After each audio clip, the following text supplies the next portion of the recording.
Assalamualaikum warahmatullahi wabarakatuh. Selamat sore.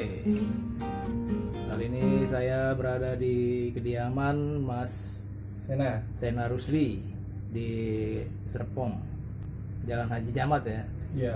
Gang Rais bersama mereka berdua ini penerima manfaat dari gerakan ekonomi inklusif yang oleh Lazismu dan MPS PP Muhammadiyah. Kita ini Bang Sena. Siap. Itu awalnya gimana dulu bisa ada penerima manfaat dana gerakan ekonomi inklusif ini? Itu saya kan tadinya juga di Muhammadiyah. UMJ Ya di Muhammadiyah Jakarta. Terus gabung di komunitas tunanetra yang ada di sana. Komunitas mahasiswa tunanetra di UMJ. Namanya Disability Community Care. DCC ya.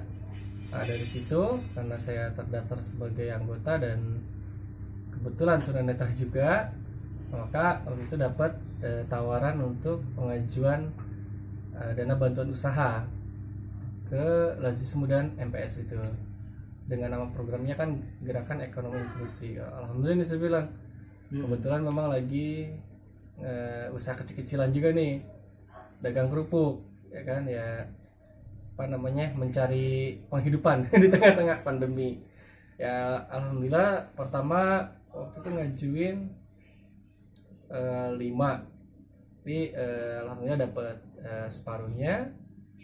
Itu udah cukup menunjang sih untuk usaha yang selama ini saya jalanin gitu. Itu kerupuknya olahan sendiri atau ada bahan gitu? Kita belanja di toko, di agen.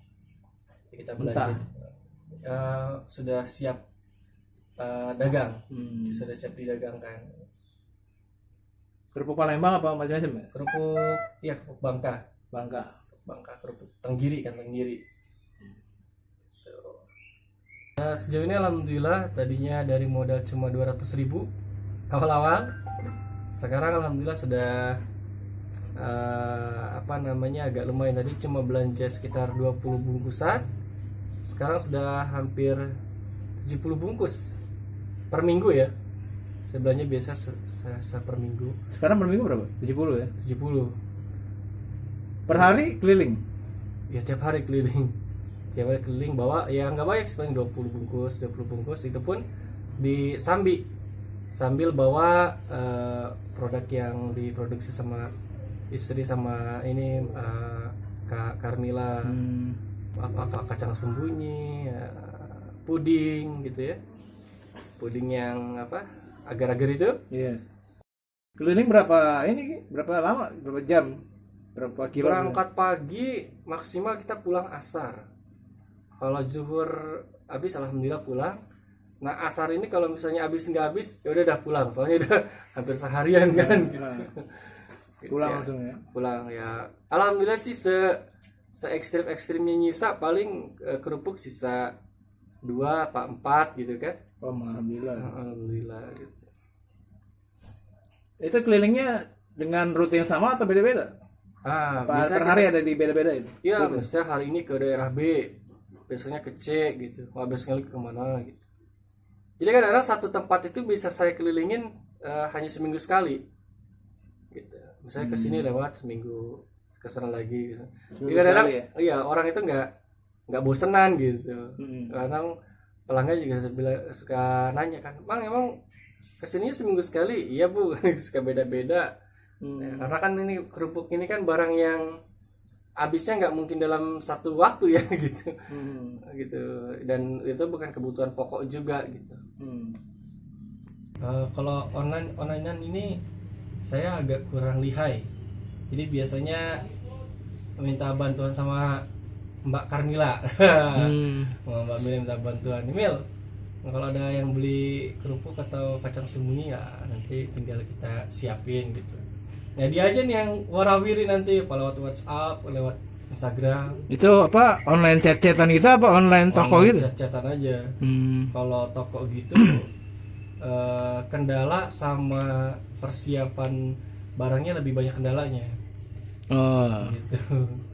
Kalau online, tapi kalau lewat chat WA, lewat grup WA atau pribadi atau lewat IG kan ya udah kalau memang kita bikin broadcast sedikit, ada yang minat, langsung kita siapin barangnya. Kalau online kayak toko misalnya kayak e-commerce contoh yang lain-lain gitu kan, itu payahnya mungkin di ordernya itu ongkos kirim kali ya mungkin ya.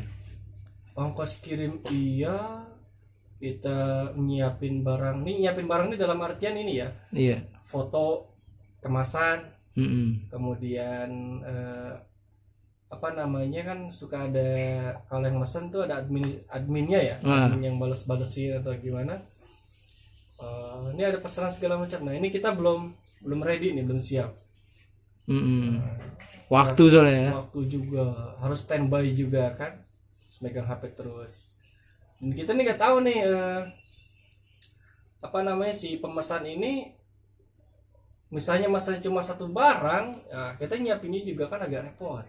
Iya. Terus waktunya mungkin agak nih mau cepat gitu mungkin ya. Wah itu dia. Sedangkan kita mobilitasnya kan, maksudnya mobilitas di sini kesana kemarinya kan kita nggak bisa sendiri, harus menghubungi orang-orang juga gitu. Makanya ya misalnya nih kita masang produk di e-commerce, ada yang mesennya di Jakarta Timur umpamanya. Nah oke lah misalnya barang ke approve sama kita. Nah untuk barang itu supaya kita tahu nih, oh ada yang mesen nih, nah itu prosesnya panjang tuh mas tuh. Prosesnya panjang. Ini kita adminnya juga nggak ada yang memantau ada barang masuk apa, ada pesanan masuk apa enggak, Yang ngingetin gitu. ada yang ngingetin gitu. Uang udah masuk lagi kan. Maksudnya nggak taunya yang masuknya udah hari ini, kita baru cek besokannya kan nggak Di komplain gitu ya, komplain. Ya makanya kita terbatas kalau menjangkau ke e-commerce gitu. Ya udah kita yang bisa kita akses aja dulu dah gitu. Mungkin kalau ada admin yang mantau di toko online yang kita pasarin di e-commerce, itu lain urusan. Jadi ya minimal ada 3 orang lah, misalnya ini kita bagian barang, yang admin beda lagi, yang bagian pengantaran misalnya beda lagi, walaupun pengantaran nanti ada dari JNE pas segala macam ya. Setidaknya ada harus banyak yang menunjang kita, yang membantu kita kalau urusannya harus ke e-commerce. Iya betul. Maka itu pun yang chat ini yang pribadi yang WA paling ya sekitaran tempat tinggal kita doang. Sekitaran Pamulang, nggak pernah yang jauh-jauh. Okay. Berikan pelatihan yang memang sesuai dengan kebutuhan. Pak, saya terus terang kalau soal saya bisa bikin kata-kata yang menarik. Nah, itu tadi 5 orang misalnya dilatih untuk menjadi tenaga pembuat iklan yang profesional. Misalnya saya nggak jago di dagang, tapi saya bisa di marketingnya apa nih gitu ya. Artinya gini loh, dari 60 orang ini misalnya semua punya usaha masing-masing nih mas ya. Tapi usahakan supaya 60 orang ini berjejaring. Jadi namanya kan gerakan ekonomi inklusi, bukan gerakan ekonomi individu gitu maksudnya. Masing-masing mengembangkan produk masing-masing, enggak juga. Jadi ayo, walaupun 5 orang ini misalnya alhamdulillah berhasil nih menjadi tenaga pembuat iklan, nah mereka kan bisa bikinin iklan satu-satu tuh setiap produk, bikin IG apa segala macam. Jadi kalau ada Carmila, Mil lu punya produk apa? Puding nih. Puding mau diiklanin di mana? Di sini udah. Ya udah tinggal menghubungi di antara kelima orang ini kan. Mas, nih saya mau bikin iklan puding, mau dipasarin di mana? Di IG. Di mana lagi? Tokopedia. Boleh nyebut mereka sih. Boleh aja. Boleh mau di mana? Di e-commerce segala macam. Ya udah, terus saya bikin iklannya. Iklannya mau bentuk apa? Gini-gini. Jadi kelihatan ekonomi inklusinya, kerjasamanya, gitu loh.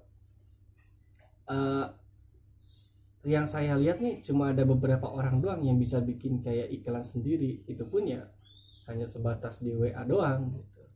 Nah kalau memang nanti gerakan ekonomi inklusif ini betul-betul niatnya ingin mensupport teman-teman disabilitas dalam ekonomi mandiri, ya lebih dilihat dari sisi yang lainnya yang bisa mengembangkan teman-teman gitu. Jadi nggak hanya disupport, dapat bantuan dana selesai gitu. misalnya, yang enggak ya dananya stop lah, terus ya mereka kalau Oh, jadi itu harapan terakhir ya. ya insya Allah Ada kerjasama kolaborasi antara kolaborasi. masing-masing divisi ya. Mm-mm. Karena nggak bisa kita main tunggal ya Itu dia. dalam sebuah gerakan kan. Namanya juga kan gerakan. Iya. Jadi semua harus bergerak. Oke. Ya, terima kasih kepada Lazismu dan MPS PP Muhammadiyah untuk support dana bantuannya. Semoga kedepannya dengan apa yang sudah disupport oleh MPS PP Muhammadiyah dan Lazismu bisa mengembangkan dan ya alhamdulillah bisa memajukan begitu untuk usaha yang sedang saya rintis saat ini. Terima kasih. Itu tadi kita bincang-bincang sore bersama Bang Senarusi dan Kak Carmila. Ternyata sebuah gerakan ekonomi inklusif itu harus berkolaborasi, sinergi antara satu sama lain, dan kita tidak bisa menguasai satu titik atau menguasai semua bidang kayak pemasaran, desain dan lain-lain, dan itu tergantung dari passion dari masing-masing para penerima manfaat dana ekonomi inklusif. Itu tadi obrolan kita bersama Bang Sena Rusli, salah seorang penerima manfaat modal usaha gerakan ekonomi inklusif yang dilakukan oleh Lazismu dan MPS PP Muhammadiyah. Terima kasih banyak. Dari Serpong saya melaporkan. Lazismu, MPS PP Muhammadiyah, gerakan ekonomi inklusif.